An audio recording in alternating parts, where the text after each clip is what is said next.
as he takes his time. In the name of Jesus, amen.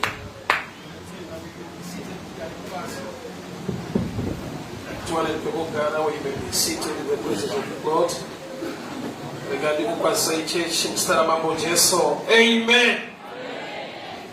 Tunotenda mahali tuteseta kwanza siku nai ya regarding making the leadership fundi sisi mpakati pedu church uye baba wedu na mai fundi sikatali Mr. Jeso. Amen. Gene regarding the First Kings chapter 18 from verse 41. First Kings chapter 18 from verse 41. Then I will read. One shorter version as well. First Kings chapter 18 from verse 41. First Kings 18 verse 41. Chapter 18 from verse 41. Elia akati kuna Ahabu, chirongedzai. Elia akati kuna Ahabu, chirongedzai, mudye, munwe, nokuti kuno kuunga kwemvura zhinji. Verse 42. Naizvozvo Ahabu akarongedza kundodya nokunwa. Elia akakwira pamusoro pegomo reKameri, akagwadamira pasi, akaisa chiso chake pakati pamabvi ake, akati kumuranda wake, chikwira zvino utarire kurutivi rwegungwa. Akakwira akatarira, akati hakune chinhu. Akati endazve kanomwe. Zvino panguva yechinomwe akati tarirai, kune gore duku rinokwira richibva mugungwa, rakafanana nechanza chomunhu. Akati enda unoti kuna Ahabu, sungai ngoro yenyu muburuke, kuti murege kudzivirirwa nemvura. Zvino nguva duku yakati yapfuura, denga rikasviba namakore nemhepo, mvura zhinji ikanaya. Ahabu akaenda nengoro akasvika Jezreeli. God bless you. Again, Father, we thank you for such a time to hear your word. Speak to us, instruct us, correct us, and empower us for the glory of your name. In Jesus' mighty name I pray. Amen. After nyika yava nefamine kana kuti yava nedrought, so Mwari vakataura nemuprofita wavo. Profita ndokuenda pagomo paMount Carmel. So incident iripo ndeyekuti Mwari vakapromisa kunaya kwemvura, asi pakatora a process of time kuti mvura ichinaya panyika. Mwari vanovimbisa zvokwadi, but pane zvinoda kuzivikanwa nemunhu ari muchallenge kuti agone kugamuchira promise yaJehovha. So panapa ndichada ndiverenge zvakare Exodus 16. Exodus 16 verse 14 in the Bible reads, and when the dew that lay was gone up, behold, upon the face of the wilderness there lay a small round thing, as small as the hoarfrost on the ground. And when the children of Israel saw it, they said to one another, it is manna, for they wist not what it was. And Moses said unto them, this is the bread that the Lord has given you to eat. That can explain a statement here in Exodus 16:14. Look at a popular saying, you not manna from heaven. Cannot God rain manna from heaven. Look at it. And I mean up a parikut. Jew Brevadova, Dova Parakasimuka, Rishena Mudenga. They appeared on the wilderness, small thing like cakes, those Nova manna. When Jew had risen up, and there was anything coming down, there was something going up, and there appeared manna. Alright, manna came from heaven, but the process was done on earth.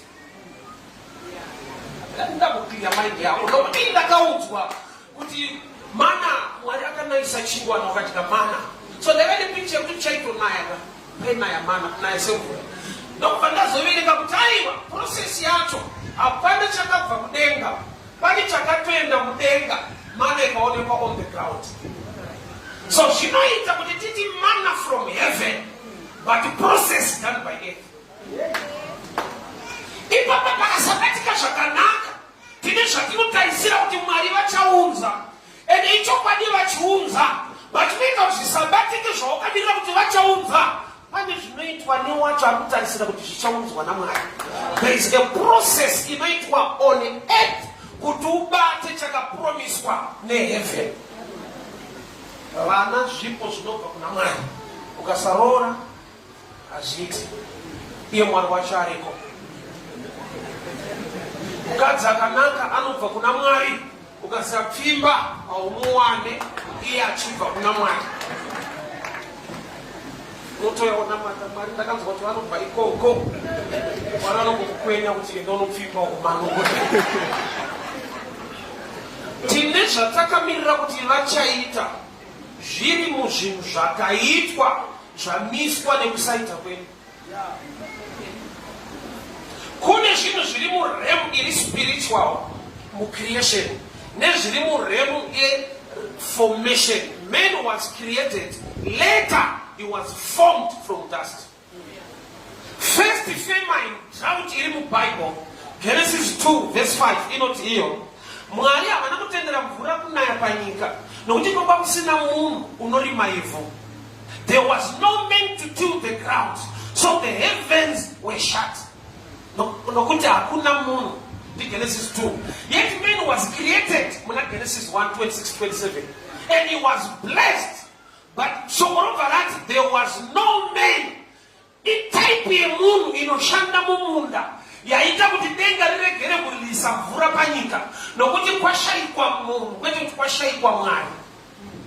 So Mwari unenge uinaye anoti siliva nendarama ndezvavo anoti iye anokupa kupfuma nekubudirira, but the process yasara iri hanging mu spirit as a weight nekuda kwekuti on the ground the process ayiko, but ikutenda kubhabharo kana kutenda kusina mabasa kwakafa. So believing or short action uri mu class yezvinhu zvakafa.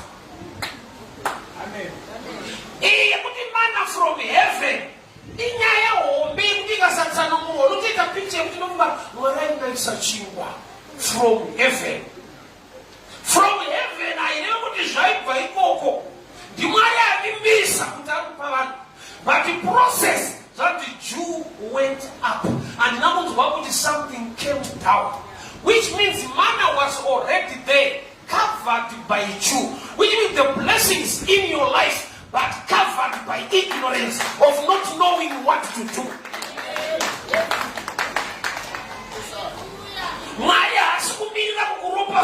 You are already wonderfully and fearfully made, and you are already blessed, but there is a covering on you. Muno ari lonely mu garden, mwari vachaka mubatsiri kwese vakashaya kusvika vaenda kune munhu wacho ari lonely kuti vanotora rubavu ndokudzoka nemudzimai, which means the man who was lonely ndiye anga ane munhu wake, but aioperata mudimension yalonely ivo vari two. Adamu haana mukadzi, but kuti ave nemukadzi iye ndiye suspect, ndiye akaviga mukadzi wacho. Saka zvaasina ndiye anazvo kusvika atendera Mwari kumushanda. Bible note, and God caused man to fall into deep sleep.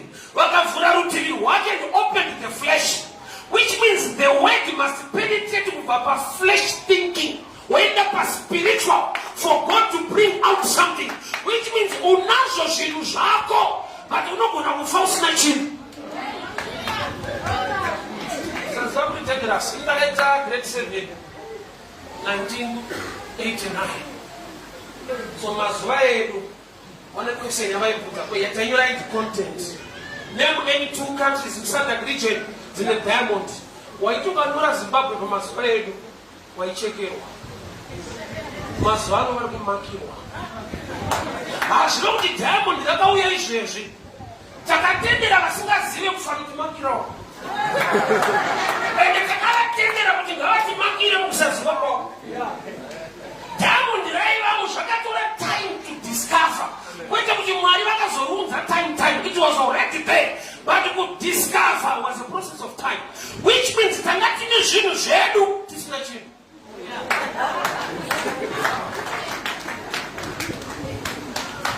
So nokuti wakauya kwaKristu une nyasha dzaMwari, une favor neblessing iri pauri, but haina kubvutwa newakaipa. Wakaipa ari kuraita paignorance kuti utadze kuidiscover. Mukadzi akarasikirwa nekoini mumba akatoziva kuti angakubirwa nakuenda panext door, akashanda nemba yake. Bible noti wakabatidza mwenje akatsvaira marara until adiscover coin. Sometimes what is missing is still in you. You lack light, which is information. You lack sweeping, which is character. The coin is in the house. Une zvinhu zvako. Iwewe hausi murombo, kuva murombo kuri temporal nokuti kwakakavwa neignorance. Ufunge Mwari haana kusinga zvinhu. Zvafana stadium ndiri kudai. Anozva kuti Mwari haana kusinga zvidhakwa. Kudhakwa ichoice. Haisi creation ichoice kudhakwa kuurova. Unoda kwakusikwa kuti ndinanga kubhawa isarudzo. So kune zvinhu zviri muupenyu zvinova a reason yechoice. Zvatofungidzira kuti munaiswa pakutakaroiwa ukapiwa kudaika zvakuita. Hauzivi chete, hauna mboroiwa kana. Pane mhepo dziri padiri dzakanyatsokuya mudarika zvikuitika. A clear issue manna from heaven night tane understanding. Kuti truly and super doubt and screw up and big shokwe. Not manna from heaven, but process on it. Because I know what Jew was raised up and they appeared, which means Zvanga Ziripo, but covered by Jew. Sabuti ndo vaisumuke na mudenga. Ushaona kuti kana kuine ndo panotanga kubuda zuva. Ndova ndo parinomwe utaramutanga kurise as vapor. Which means zuva kubuda kwaro. Zuva riku provide light and heat. Which means when you have the light of the weight, rinovhepesa zvese zvakakava your blessing and you discover.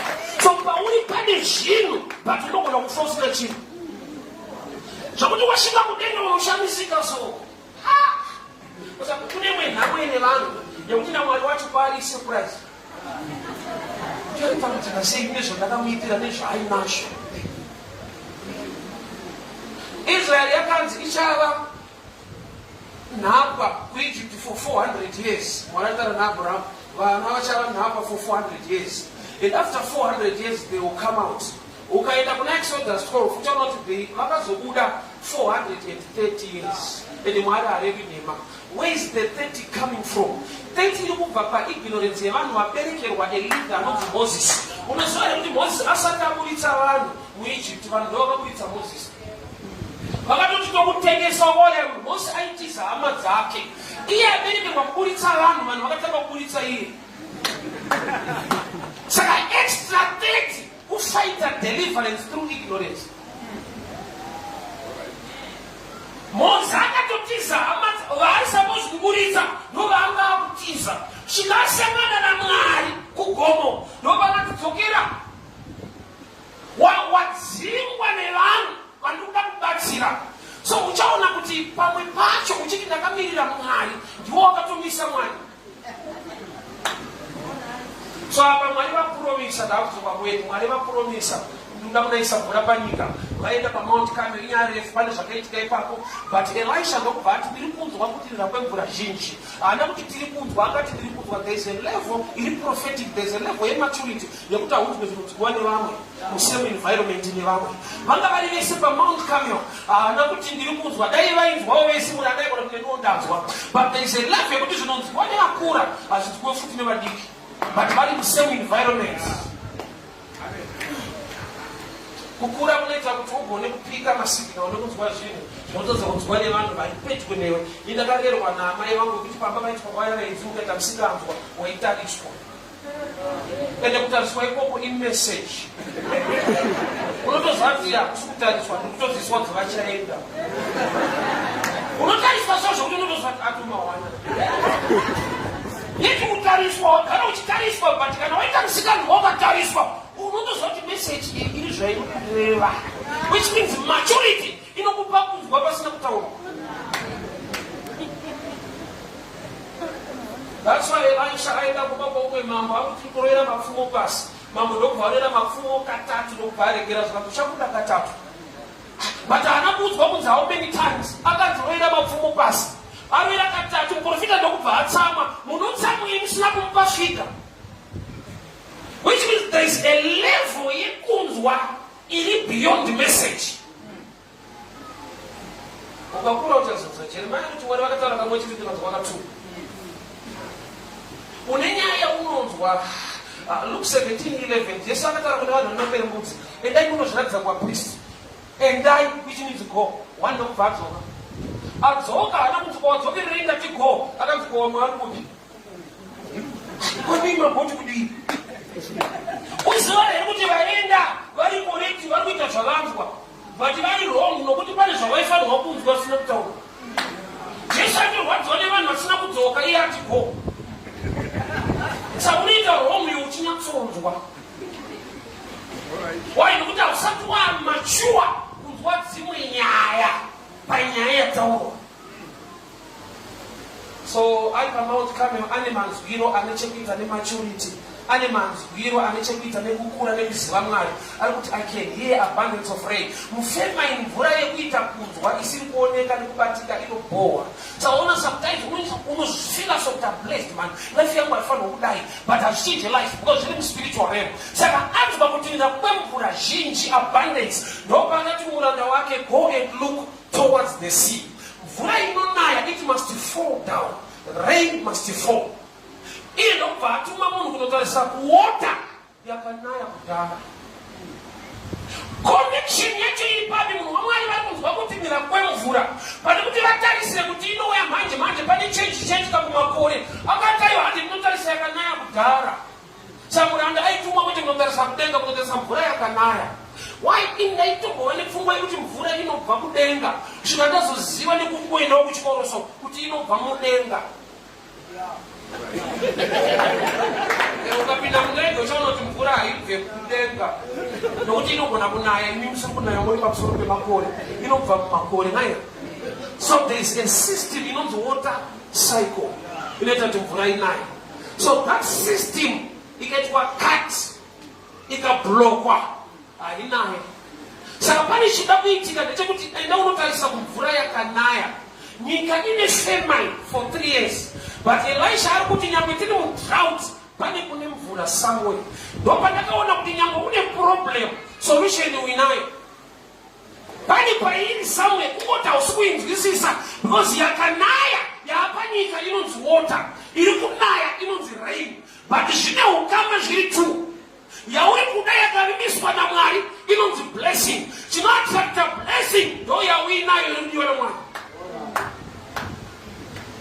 Saka iri kudiwa naMwari yacho ishoma kuti akupe zhinji, nokuti paakaenda achidzoka 6 times akaenda ripoti yekuti there is nothing. Nothing anowanikwa sei profita abundance because nothing itori opposite yeabundance. So period ya nothing iriko, iyo Mwari vakavimbisa zvikuru. Season yekuti hauna chauinacho chinamata Mwari anazvo iriko, but panenge pachimirirwa a process of time. Prodigal son achidzokera kuna baba vake, baba pavakamuona achiuya havana kumhanya nechingwa nyangwe aiva nenzara, havana kumhanya nebhutsu nyangwe anga asisina bhutsu, havana kumhanya nehembe nyangwe dzake dzakabvaruka, vakamhanya nerudo, vakanomutsvoda vakamubundira. To be honest, haudi kukiswa iwo nenzara. Akanzi hakusindinzwasi. Alright. Ndangokurumwa.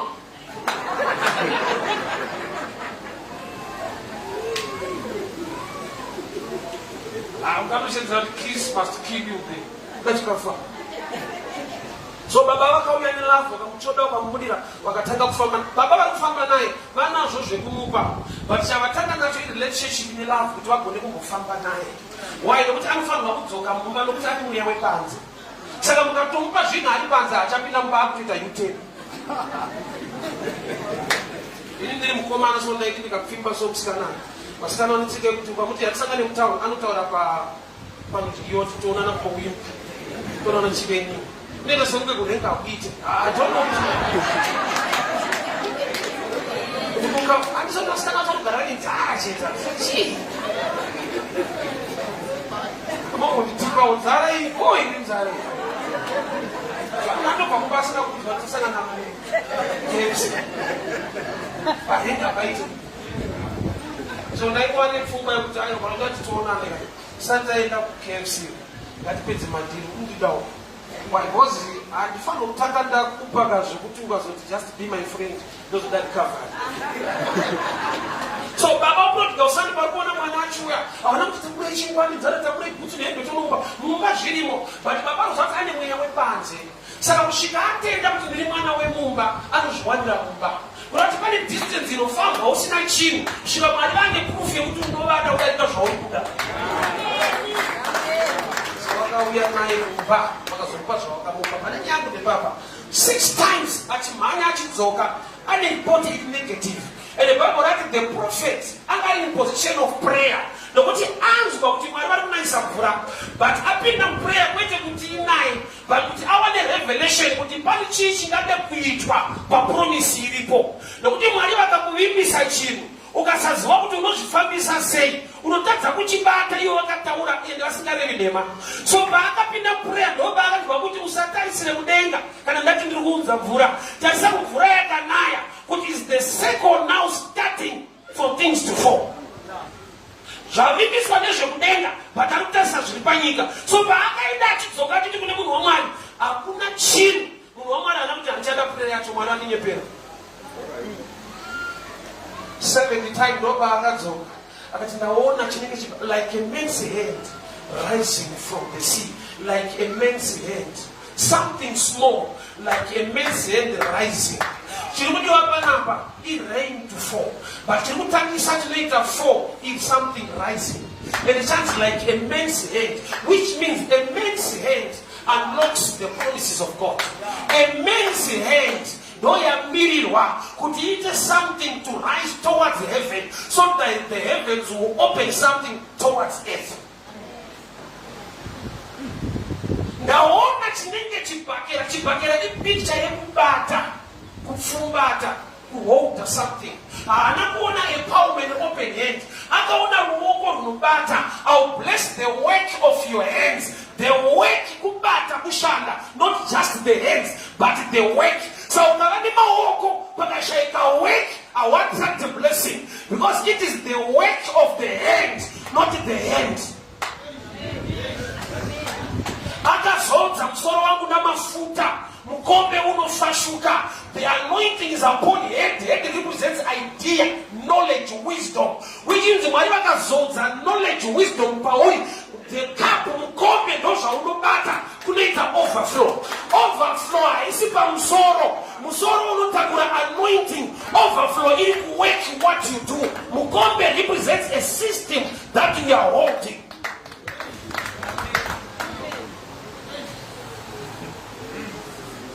Ndakagoita funga kuti ndokupa kuna mwari chikuda padzapa nezvinoitika. Ukapa kuna mwari kupa kunoopena mwari anodovhura mawindo. Those are ideas of what you are supposed to do to attract the blessing. If you not have never vanotoromba vanoita mabusiness. Anoitire business yakaromba. There must be a system inosvikira urongwa hwacho. Spiritual empowerment. Nekuti there is something you are doing. Chino attract the work of the hands gets the blessing. Saka zvinhu zvauri kuda zviri muworking. Saka when you give an offer unto the Lord, you must also have ideas, knowledge on what to do to attract the blessing. Giving just opens the doorway of blessing, but painoshikira but doing. I'll bless the work of your hands. So blessing in a working. So when you give, you carry a blessing. When you don't work on a platform for the blessing to rest.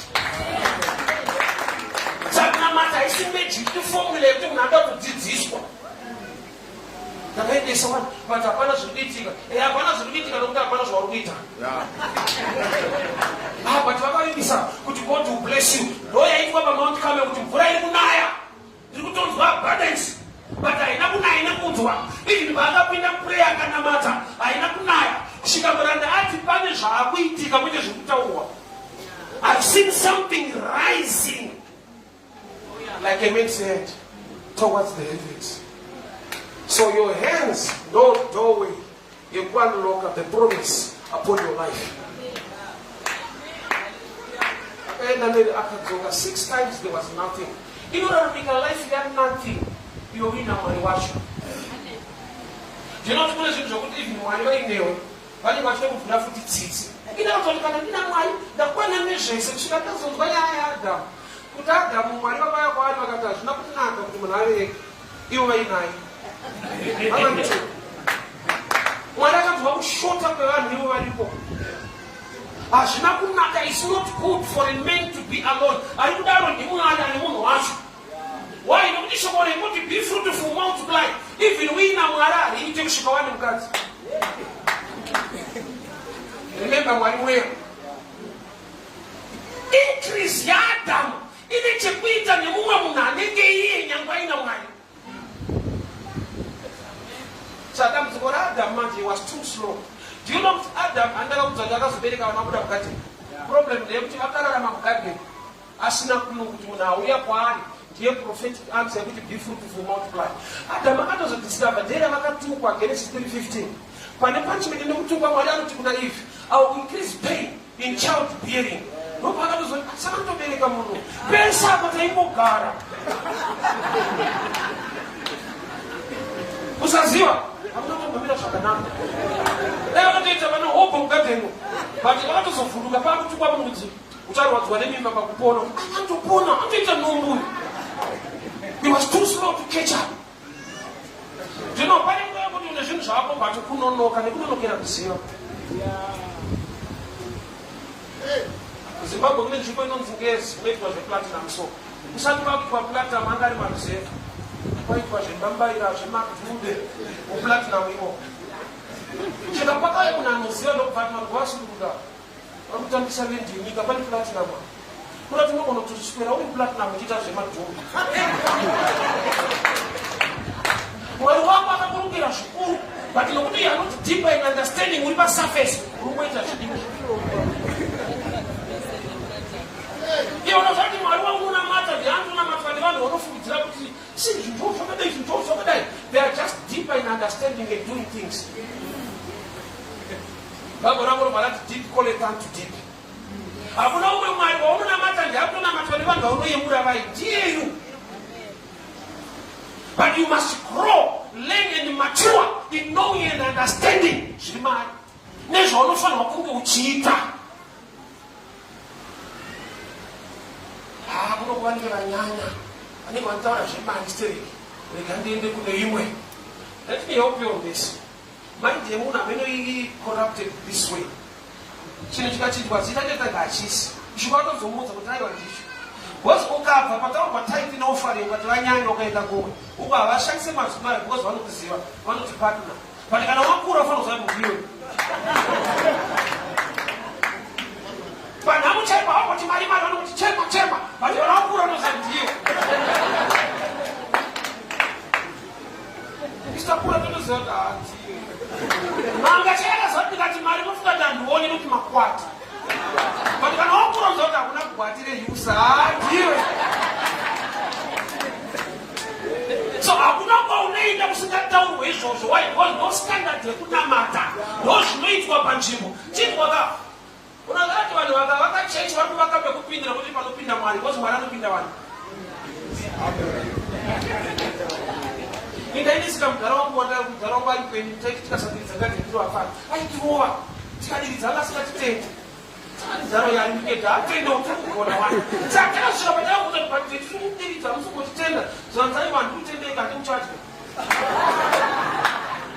kune zvakatobhadhara zvakatodzora matiri blessing yacho ndekuti tisatodya uriwo wacho saka hapana kuti thank you kuguta so kune zvinhu zvatinogona kuignora ignore. Chika sekuti kurega zvimwe zvinhu zvamwari zvechechi. Ngamba tikutorega zvedu zvakanakira isusu. So munhu akaenda neripoti yakuti there is nothing. Mwari vavimbisa. But kune nothing iriko. Muprofita aripo prayer yaitwa kune nothing. Kingdom yamwari ine makeys aina master key. Jesu aroti kuna Peter, I give you the keys of the kingdom. But every issue in a different key. Madoza acho haapindirane. Not only prayer is the master key. Prayer is the master key. No, is one of the keys. Kune ma issues yekuti no matter how you pray, when you don't know what to do, azvibatike. Unoziva here kuti you don't receive because you've prayed. Mark 13, 11 and 12. You know what to do? When you pray, believe so that you receive. Receiving in believing. You pray and you believe so to receive. So ukashota believing une praying, you don't receive. Gospani chashota tinokonzera kugamuchira. Amen. In subject to you. But I want you to understand this. There was nothing in life ya nothing in it. You ufunge mwaraji taura check kujiparizwa. Mwara kufungisa upenyi unochinja. Aurambe wakadara unaona munatu kushika wafu. Jodi muswacha kwa checha cha ina power ikadino pinda kumwe. Ma principles they are the same. Saka utono tunga chino kwa kuda chechi ino. Chino wani cha usina chinji. Unoka kuna Bible inaonyesha kuno. Iproof ya ndine na hapo na kuri zira kubeni.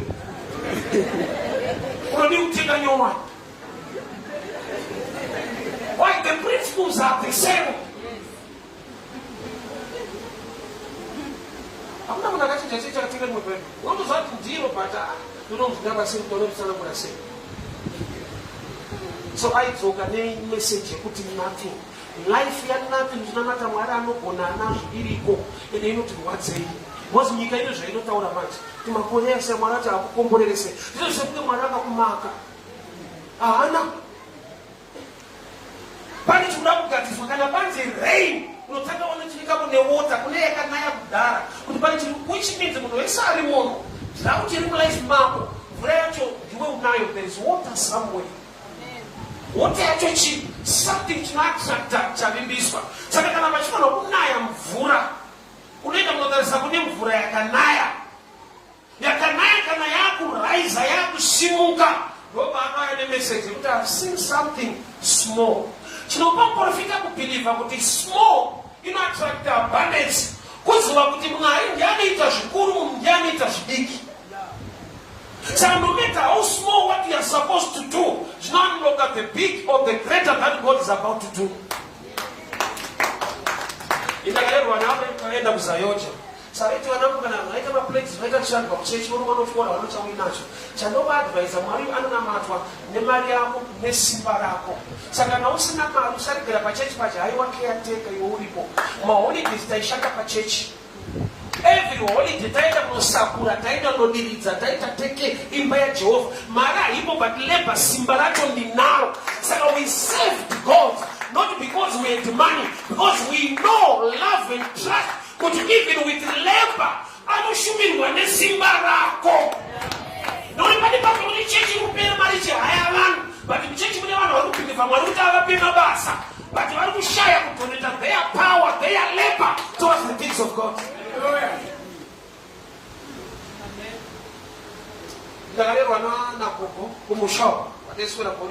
When they come to giving a boa. But she dressed up from the road. Tell me how you are doing. Mamma Sabo, to get tea, Pablo.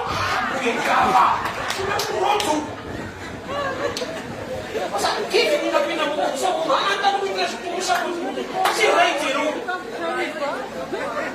I don't know what to say, but then I have to give the Chirao.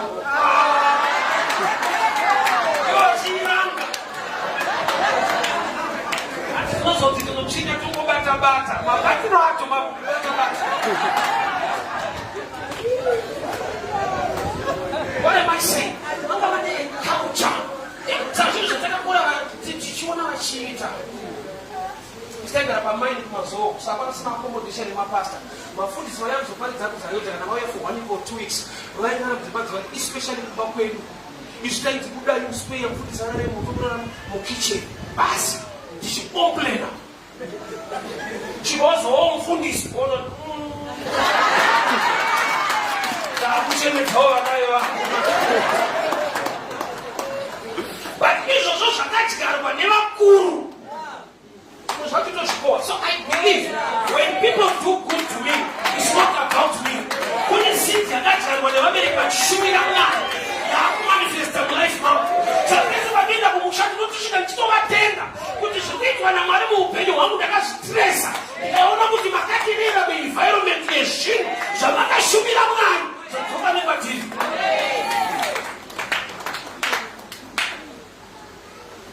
People of God hear me very well.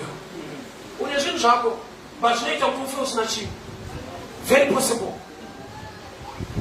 Une blessing, une ropafadzo iri mauri, une environment ina abundance, but in that environment nothing is rising.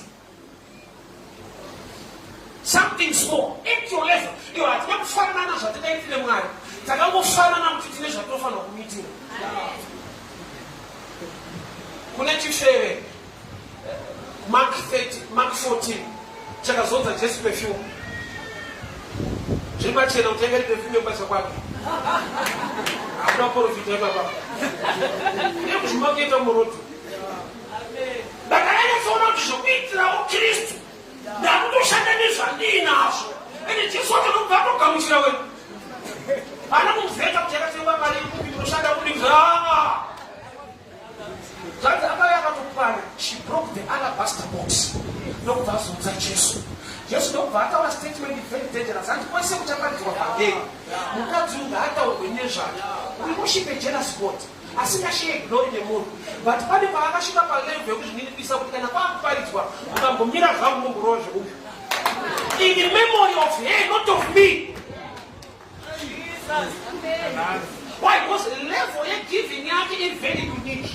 Yakabohwa vanhu vanotevera Jesu. Vanga vari mumba vana kuti thank you wasodza Jesu perfume inodhura. Ukaiverenga zvakanaka noti vakati what a waste. Dai yatengeswa. Kuna nonzwa kunofanira kuenda zvipo nekudii havabvise zvavo. Vanenge vachiona kuti apadai vedu vaswa. Hatambiye kuchechiri.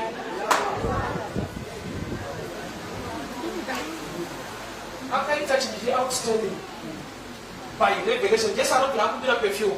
There are people who are mature who do things kwete nekuti zvaparidzwa but toti Mwari anotaura muupenyu hwavo anovaudza zvekuita. She broke the alabaster box. That was a picture of deep worship. Yekuti handina mumwe wachaitira kuti kwei woza haana kuvhura akapwanya. Kuvhura iprocess yekucontrol kuti ukavhura waita pour then you close back. Upanya kuti there is no other man like you. I worship you chete kana vanhu vakatara zvavanotaura. Saka kune level yegiving inobohwa vanhu muchechi. Kwete panze muno takanaka kumusha here ndakonererwa se. Hakuna unoziva kunetseka kwako zvokuti ukama vanenge vachakuendesa kucounseling vachida kucounseling. So akadzoka nemessage kuti I've seen something rising. Munhu waMwari ndokubva asimuka ndokubva achinja mezi vachitaurira apo achitora mabhiza nengoro aende. He is supposed to beg this man for transport. Vari Mount Carmel vada kuenda kuJesu. It's quite a distance. Thank God I've been there. Mount Carmel nokuJesu. But God is blessed. Distance ilipo yakakura. But Elisha haana kukumbira transport. Akayambira munhu ane transport kuti munaiwa. Which is very strange. Kuti ngaakasike kubva pano anonaiwa. Iye wacho ane transport. Iwe varipo vasina. Type yemuprofita anochallenge Mwari zvandoda. Paakagoda kuti Mwari anaise moto, akatanga atukira mvura pahuru. Anoziva kuti mvura nemoto zvinodzimana. But akati nda type yaMwari asingadzimwe nezvinhu zvevanhu. Aiwanzisa Mwari pakona. Saka baba ati kuna mambo endai. Mambo achingosimuka. The spirit of the Lord came upon Elisha. Ndobva ava nespeed inodarika mabhiza. Urati pamwe pacho begging yakakunyima anointing to overtake. You trust men more than God. Mwari vachida kukuelevate vakatoona watoJobha notsana wako. Wamatoona watotora chibadzo Mwari vachida kutokubatsira ukaotoni ndaparara utoenda kunokweredza kudhara ikusvika paunoti Mwari zvevanhu ndaneta ndakuda unyasha manje yekuita kubatsirwa kuriko but kufa uchingobatsirwa hakuite zvinhu zvine nguva ka pane nguva yekuti asati zvaita pane kwazvinofanira kuzoitawo kushinga kudai tinofanira kushinga kusvika zvaita kwete kushinga uchingoshinga kusvika wafa uchishinga.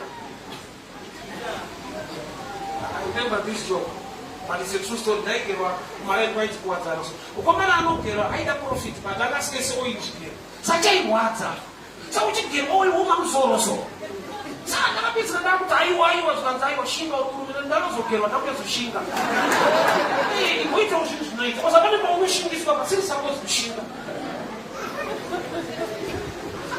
kunamata kunana kutsukira kunamata kushinga saka kunamata kwakabviswa mufaro zvitunga avasana kunzwa testimony yemene kuti hama dzangu tiri munyika takambofara why because akatoya zvotsawa amene akataura kuti chechi akufara ukanzwa munhu achiti takafara hamusi kuchechi vanhu vaona taakuno kuso takambofara vanhu vatauya kuno zvatopera kufare munhu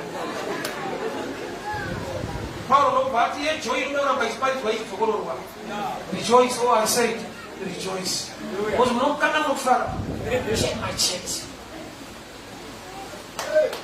chaonekwa is something small chavimbiswa is abundance but haana kuti indava chisina kukura akaziva kuti kutendeka kwaMwari anoshanda nezvaunogona no matter how small it is but out of your heart iri willing out of your heart inofara kuti ndikuitira Mwari wangu it attracts something big. Amen. Normally the seed is always small, the harvest is always great. Amen. And God is so faithful. Zvauti yakapedzwa nekuti something small haisi mvura yese yakabuda musi something small rising from the sea. You don't see water is salt, eh? Yeah. Just remember anoti muri munyu wenyika. Oh, salt. Something small like a mexen from the sea. It represents a believer. Believer is salt, eh? We are the salt of the earth. So towards the end of the believer, it will not minister to the promise of God, attracts abundance on earth.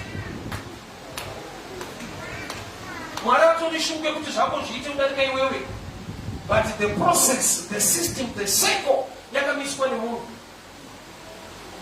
Ari ready Mwari kukuropa Mwari hataimire kuti angoya tiri akaoma nyika yaura hiti vanhu vakufarire ukangoita zvaanotaura iye akatendeka akashumirira shoko rake ipapo panokomborerwa munhu Isaac ari munzvimbo yegera Mwari vakamupa message isiri valid naturally nokuti real advice ndeyekutiza mudrought uchienda pakanaka mumagreen pastures but Mwari vakati kuna Isaac stay there in Gera, and there was famine in Gera, and he planted akakoa 100-fold. Kureva kuti ukateerera Mwari, no matter resistance iri kunze, the word of God creates a season. I love statement yekuti God speaks the right word in the right season. It's a lower level in Him. The deeper level, He speaks a word to create a season. Yosaka aida maonde pamuonde isiri nguva yemaonde paakamashaiwa ndokubva atsamwa haana kuindirana nemwaka yanga isiri nguva yemaonde iye achida maonde paakamashaiwa ndokubva atuka mangwana vakadzoka muti waoma kurati muti wari kutizivisa kuti nyaya yekuoma haisi sizini yacho nekuti mudhara zvaataura ndozvamboita chakaita kuti Jesu aende pamuonde zvakuti it was in green leaf akaona mashizha akasvibira akaenda atuka muti ndokubva waoma urati muti uyu hausi munguva yekuoma uri kuoma nokuti Jesu ataura mazwi so he speaks a word that creates a season. So trust the word kuti ile season yako. Exodus 12:1-2 Mwari anoti kuna Moses na Aaron, this is the first month of your year, not of the year. Pavaibuda muEgypt The Jewish calendar is different from the rest of the calendar. Mwari kanataka kuita chinewe wapinda mu season yako kwete season ilipo. This is the first month of your year, not of the year. Exodus 12:1 and 2. Ndo mwezi wenyu wekutanga mugore renyu munhu ane mwaka wake na Mwari. Saka kwa testimony yangu ya COVID. Wangu mwaka wangu mukuchema imo mumuteti chinyemwerera chinchapatarisa Mwari ane ma-seasons anoshanda nawo nevanhu vake. Baba verenga ndizvo. Alright. Mofana kuita mabhaibheri arikuita ma-surprise. Sure. Ona shoko panoparidzwa ngaive confirmation yeshoko riri maoko. Ukava drive ndikarasika inongoti powerful ungaite sei. Powerful unozviziva. Baba muri kufamba ichenga rumubheti. Ngaive culture yekuti you have the word in you. Ngaive culture yekuti unenzara nenyota yeshoko raMwari. There was nothing for 6 times. Saka 6 times dzako munguva ye-nothing. Inyaya yekuti your hand is not doing anything. Because vanhu vanoda practice, vanoda vachirwanda to practice makes perfect. Especially now we're giving. Tanga nekumbozvipa alright. Kana nekupa mhuri yako. Unoziva kuti munhu kuti akapa mukadzi wake $5. Paanodzoka mangwana anosvika fanzi yakaturirwa. Mukadzi anoziva kuti handada kupiwa ine urongwa. Hakupiwe munhu. Kumupa. Wako mwana wakabereka kumupa kumutana kuna working conditions. Nimadikira kaita. Immigration tribe. Unoudza immigration mwana.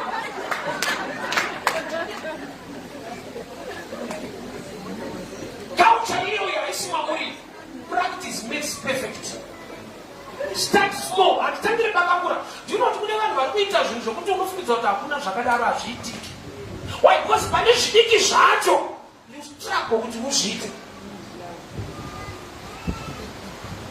Kune munhu asingagone kupa munhu lift vachienda kusemuchechi. Kumupa lift. Kune vanhu vapa level kutopa munhu moto yake. Iwe palift wasati wakunokwanisa. Kuti anomokira buruka pauzviti zvakatooma. Kune munhu anototi makii nemota yacho. Kusiyana kwakaita vanhu pfuma.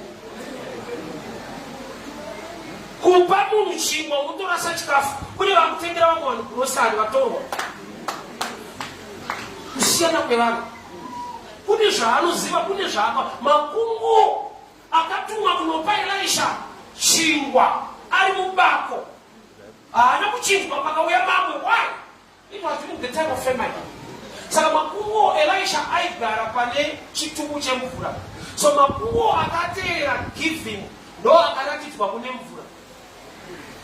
Ndosaka kwasika nokudza vangu kuti mboendai ngawatanetengesa chinga. Vanozati chimbosvika nechingwa taakumbonwa. Saka munhu amachiwa mugiving hatsvagewo mudai mati kuna umwe kuti uyu akanyanya. Pese pakuta kuti takuita. Pese pakuta kuti takuita. Asi haana nhamo here. Ane zvaakuziva zvinodarika zvausati waona. Mwari ngavakubatsire. Begin to do things small. Practice what is good. Because action yako ne practice yako it attracts the abundance yakapromiswa naMwari.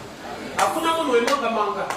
But zvatinoita on the ground those nopa definition yokumanga wacho. Why? Because over your head pane abundance, wonderfully, fearfully made. Musoro. Blessing yakataurwa naMwari mulife mako iri hanging.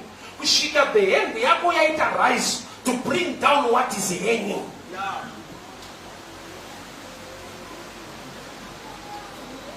Ropa fato. Tinamati metwani makomborero. Prayer. Eye opener to what you are supposed to do. Zvaunofanirwa kuita hazvisabhusutwe. Usanozama uchita vanhu zvavari kuita so. Mwari vanoramba vaine. Mwari havai kusaidi kwako nekuda kwezvaunoitwa. Vanoya kusaidi kwako nekuda kwezvaunoita. And maybe you see, it's not the God who sees what you do, but the God who sees what they are doing against you.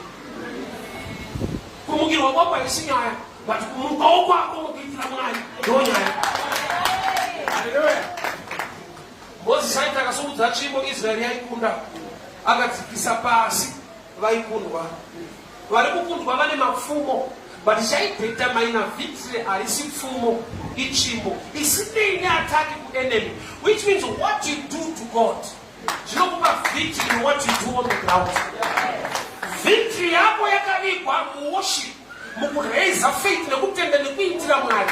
Chimbo yakasumudzwa kuna Jehovha inokonzera pfumo raJoshua kubaya nekuuraya. Zvoreva kuti result yepfumo yakavigwa muchimbo. Chimbo ikurova enemy ere iri kushumira Mwari. Gota kushumira Mwari nezvaunobata kuitira kuti zvaunoita mubasa rako zvive fruitful. Shuna maitumana anakukumbira mwana akava nemwana. Chaakaita akavaka Elisha achipfuura akapota achirara ipapo. Chikaropafata. Ende musi wakanzi uchava nemwana anakuti I receive. Akati musanyepera muranda wenyu. Asi Bible rinoti following year akabva vane mwana. Kureva kuti muromo wake wanga usina volume direction yake. Zvaakaita zvakadena Mwari kudarika doubt yaainayo. Dai Mwari atiwanira nyasha. Abundance yako ngaishina yao. Mwari ropafadze upenyu hwako itori hendi wakangotenda kwavaya kuna Mwari. Une nyaya dzako dzakasukwa dzakawanda dzaminga iwe kuita kwako to unlock. Jeriko havana kupinda nefight, vakapinda neworship. Ndaimbaudza vanhu kuchechi kwandakaenda kuti munozovera kuti praise and worship haitiimbire, inotitungamirira kuimba. Koda kuimbirwa waMwari. Atokumbira praise and worship itiimbire. Pandinobva kune cloud yekuti ameno kakaucha karipo maprophets so vana yechechi yatangu. To me it's not good. Because I must also worship God. And you are professional to an extent you don't phone out it. Kana David akatambira Mwari ari mango. Iva usina sabu kana cancel. Kana kubrika. Kana sabu. Mambo akapinda kuchaisi. Ndomba uzati mari tingaranga ina Mwari pakandibvisa. Worship ine chekuita nekumuziva kudarika system yechechi. Patinokuya zvakafanana muno muSouth Africa. Mawira apo akataura so haite. Panonoinza nevanhu vakanotsowe zvakanaka. Kana makumbidza Mwari. Tichuka zvekuti unoshedzera kuti varume mawiro acho ayasiri Mwari. Sadheni ndakandarangarira Mwari kwaakandibvisa. Kuti ukasakanganwa zvakaitwa naMwari, worship become easy. Ngatimbika tisimukaita. Kuzavani papo zvakaoma we worship kana zvanaka nokumbirwa sokuti ngatimbika ndanobata tisimukaita. Shefu kuti this matiregerero. Praise and worship haitiimbire. Inotitungamirira kuimba. Mwari unotodawo kunzwa rumidzo kubva kwauri kwete kubva kuchechi yenyu. Why? Because worship pachayo is a key. Yechimwe chinhu chofanira kuitika mulife mako. Prayer is also a key. Giving is a key. Fasting is a key. As long waiginwa makizi mamai unenyetsi ninge dzakavhara kuchechi uripo.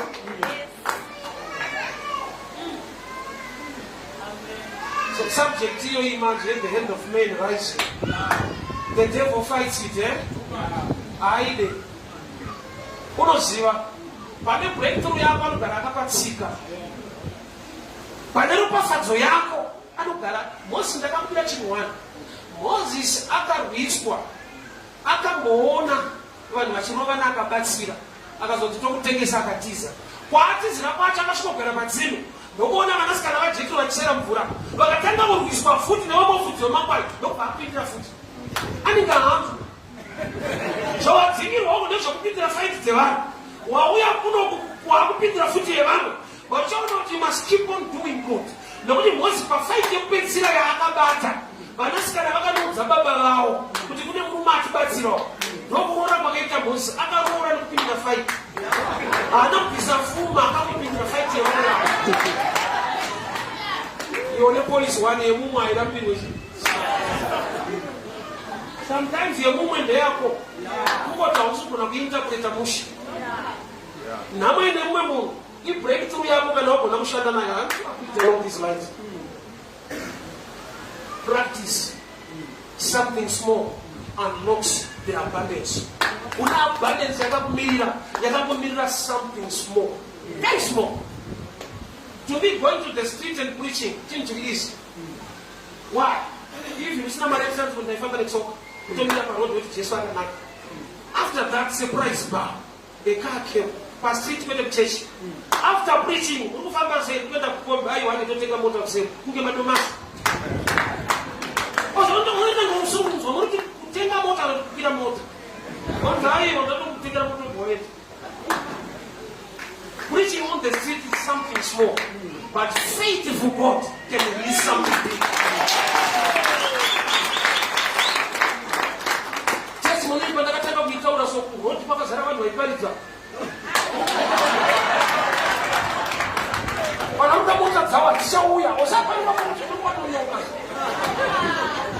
ukaenda kuharare izvezvi every street shoko riri kutsva akanzwa kuti kune mumwe akadhiraivha murodhimo vanhu vakaziva emberizaruti yechinhu vanochimhanyira but it takes vane revelation kuita chinhu sekumhanyiwa nevazhinji. Serving God something small, make sure at your level une chaunoitira Mwari. Kune maopportunities asingataurwe. Eliaza ari patsime akati achandipa mvura uye achapa ngamera ndiani wamukadzi waIsaac.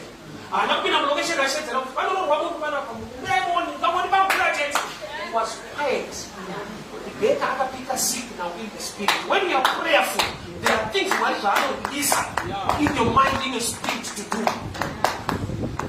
Kubva lini vanhu vachinge vakupirwa mvura kuti ndakupa ngamera vanhu vanopa vanhu mvura kutenga ngamera but ndo zvaakaita ndozvekutaura. Iwe unoti vatumwa vakaenda kumba kwaLoti vakabvawo kwaAbhuramu vachienda kumba kwaLoti. Ukaverenga rinoti vatumwa vakasvikira pagedhi city square pagedhi vakagara. Loti akavaona.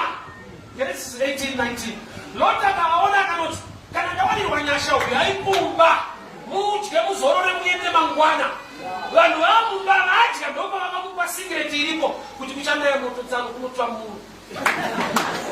Taizvo watoenderwa favor takutokuda tese mangwana.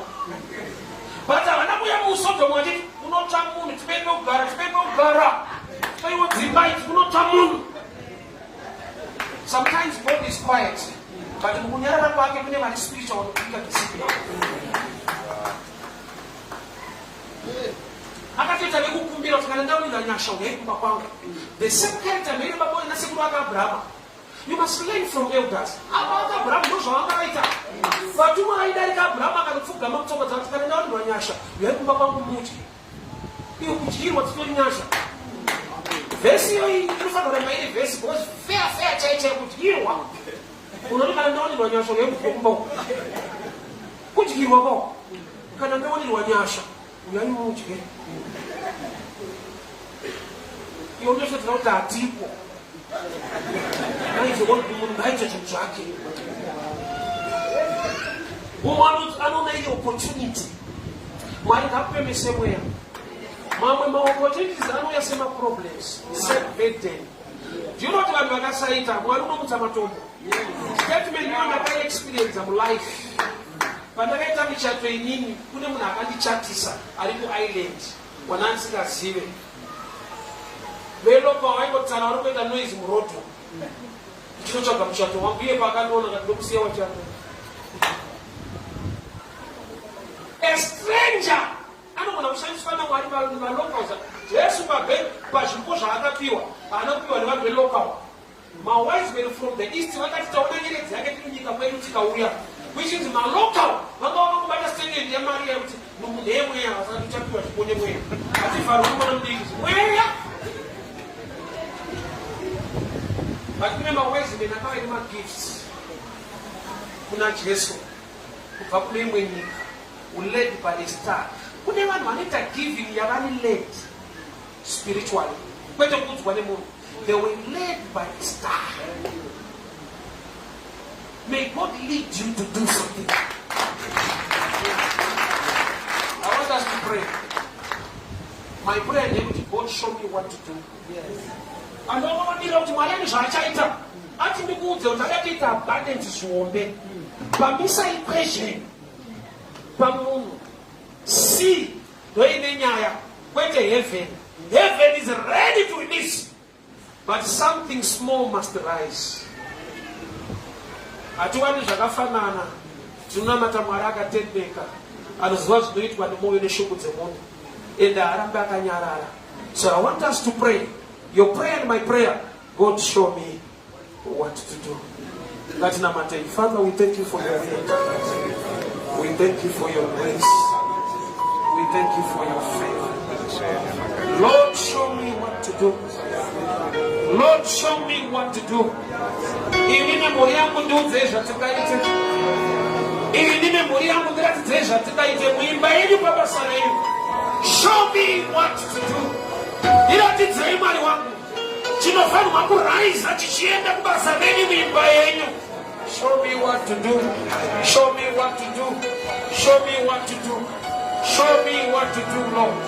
Show me what to do, Lord. Show me what to do, Lord. Show me what. Ndiratidzei Baba.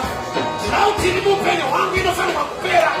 Kushaikwa kwemvura, kushaikwa kwemari. Kunofanirwa kutama mubusiness rangu. Show me what to do so I can attract the abundance. I'm already nema, makatendeka. I'm already nema, makatendeka. Show me, Lord.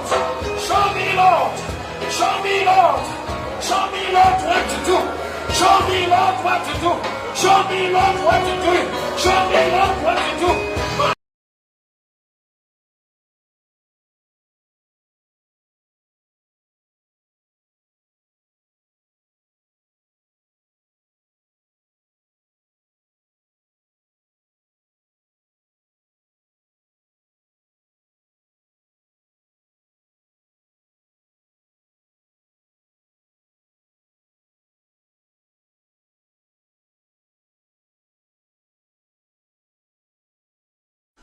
Munoramba muri Mwari, munoramba muri Mwari, munoramba muri Mwari, munoramba muri Mwari.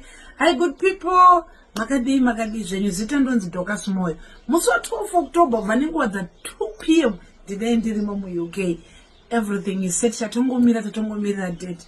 Tirikusangana paDunstable Conference Center. Kune vashumiri zvakare vatakagadzirirwa. Evangelist team Paringa vanenge variko, Apostle Blessing Chigodora vanenge variko, nevamwe maevangelist akawandisa, nevamwe vaimbi vakawandisa vanenge varipo, Mambo Duterere vanenge variko, Lloyd Tedza aya anenge ariko, including inini Dorcas Moyo. See you there musi wa 12 October pa UK yapo chinenge chakabaka.